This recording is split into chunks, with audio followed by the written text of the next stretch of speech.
So hey guys, 7 months ago my husband and I purchased 2 rental properties and renovated them. So today's video is going to be the final video of the Reno series as we have officially completed the final basement suite.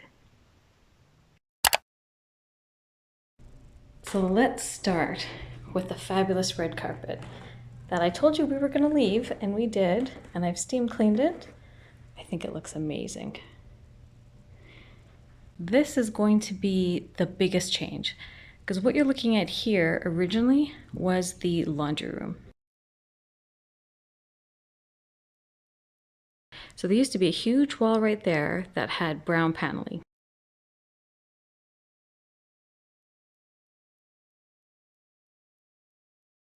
We ripped all of that out, and we ripped out all of the brown paneling that was on the HVAC there and down the hallway. So we just re-drywalled and painted it. Looks much better. The plan was to build a pretty big kitchen once we opened everything up. So you can see we have a very long linear kitchen on the back wall, and then we managed to put in a pretty fair size island. A ton of storage space. This is actually drawers that pull out. We put in electrical outlets on both sides. This side has all drawers, so for pots, pans, and silverware. And we managed to put in more electrical, place to hang your cleaning cloths, and another large cabinet. And then we have the countertop. It's white quartz with a little bit of gray speckled in. It's 52 by 60 inches wide. So for the linear kitchen, we put in a pantry that has shelving top and bottom. We left the middle section open and put in an electrical plug so that someone could put a microwave there or maybe a little mini bar. I've got a French doored refrigerator freezer combo with storage above. And then this area. This is kind of my favorite area. You've got all the cabinets up top for plates, dishes, or what have you. The countertop is 72 inches long, so it's a fair sized bit of countertop. We even put some undermount lighting, but all of these are drawers. So you've got 6 huge drawers to put everything that you could possibly want in a kitchen. So stove, really cute hood fan, a little more storage up top. Then we have the dishwasher, double sinks, and pull-out faucet. So behind the mirror doors is the mechanical room. So we managed to keep everything contained within that small area. And then this is the laundry room.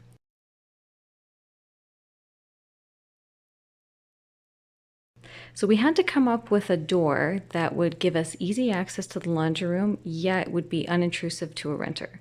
So we wanted a sliding barn door. However, they don't make a 48-inch sliding barn door. So we had to make it. So you did see in my last video that we did make it, and I even put chalkboard paint on the top so someone could write on it. So here we have our washer dryer and a little more storage. And again, all our mechanical is hidden behind that little area. So when the washer dryer area isn't in use, you just have to pull the door, and it's got soft close on it. Pretty awesome, I think. This is, to me, the showstopper of the suite. You have a ton of space to cook, do crafts on, and some space for entertaining. It's a nice overhang, so you can put 3 stools here easy. And yeah, you can just hang out and look at the rest of the kitchen or be part of the living room. So we did keep the red carpet. I've steam cleaned it. It looks and feels amazing. I kind of feel like it gives the suite a little bit of a kitschy retro feel to it. Leave me a comment down below if you agree or disagree. So there's no changes in the bathroom. The bathroom had already been renovated when we bought it. So everything is staying exactly the same. So let's move on to the first bedroom. All we really did in here was repaint.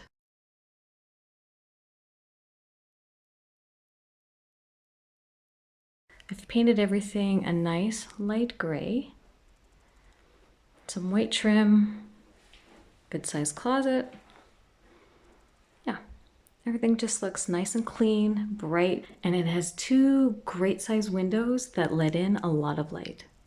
So this is the second bedroom, which had that brown paneling on two of the walls. Painted everything the same light gray, some nice white trim on the floor, and with the windows, it just lets in a lot of light. Which brings us into the living area. This is where we had all of the brown paneling.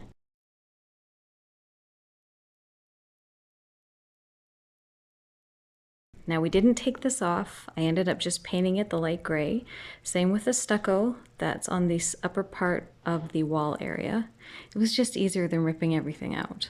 Because actually they double drywalled behind the brown fake wood paneling for some reason. So when we ripped it off, it actually had a lot of glue left over and it was impossible to get out. So we did leave it here. I think now with the white vinyl floor that we put in, and with the white trim and all the gray, it looks beautiful. And again, two huge windows in the living area lets in a lot of light. Now for the fireplace. Originally, it was a dark brown 1970s original fireplace. And my husband and I were in huge debate whether or not to paint or not to paint. I voted for the painting, he voted not to paint it. But I think now that you see it, the before and after, painting it all white just adds so much more light in the area. It makes the ceiling look a little bit taller, and I just think it looks cleaner.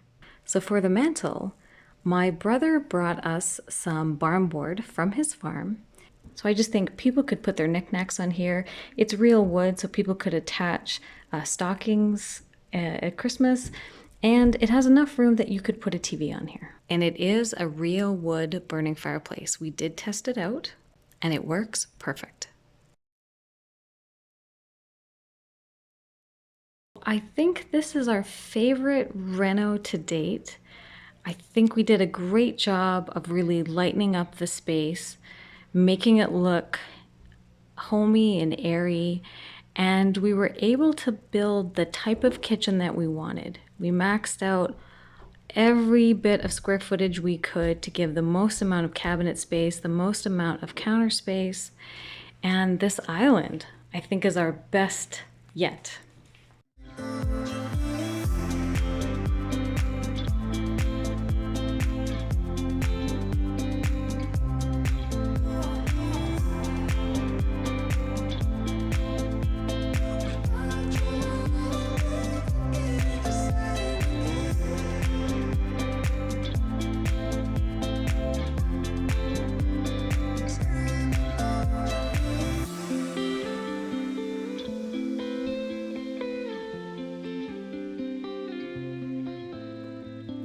So thanks so much for watching. I hope you guys enjoyed the video, and I'll see you guys in the next one.